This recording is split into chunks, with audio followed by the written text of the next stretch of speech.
Demà pot ser que vostès el tinguin, el 13, o nosaltres, i sigui diferent, però llavors no defensarem si ens toca a nosaltres ser el cap de l'oposició. Per tant, com que no ho defensarem després, ho fem ara, i si algun dia a Ciutadans li toca ocupar aquest 13% o aquest 14% de vot, doncs no demanarem ni reclamarem ser caps de l'oposició. Això que quedi ben clar.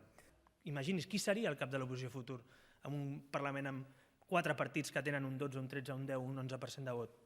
Doncs potser per una dècima o per 5 dècimes de vot és un partit o un altre. Tindria sentit la següent legislatura que per mitja dècima, per una dècima, per un punt de vot, un partit fos el cap de l'oposició i els altres no ho fossin?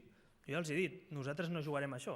Això que proposem aquí mai reivindicarem si ens toca ser el cap de l'oposició o si ens toca estar com a principal partit de l'oposició. I explicaré i intentaré explicar per què Ciutadans proposa aquesta supressió, dic la paraula supressió, no maquillatge ni canvis, no, supressió de la figura del cap de l'oposició, una figura que comporta un càrrec, que comporta un reconeixement, que comporta assessors, que comporta, en definitiva, un estatus que nosaltres creiem que no ha d'existir en aquest Parlament. Creiem que hi ha 2 motius fonamentals pels quals no ha d'existir. Un és estructural i l'altre és conjuntural. Un és de fons i l'altre és per la conjuntura d'aquesta legislatura.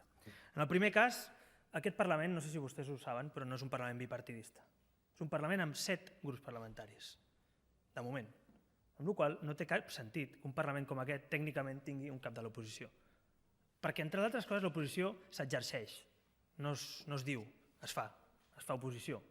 Per tant, no calen reconeixements ni molts honorables ni càrrecs de confiança per fer oposició. És evident. És tan evident que fins i tot tenint aquests càrrecs de confiança no es fa oposició, amb la qual cosa és obvi que no té cap sentit que un Parlament amb 7 grups parlamentaris, on a més no hi ha cap grup parlamentari majoritari en la pròpia oposició,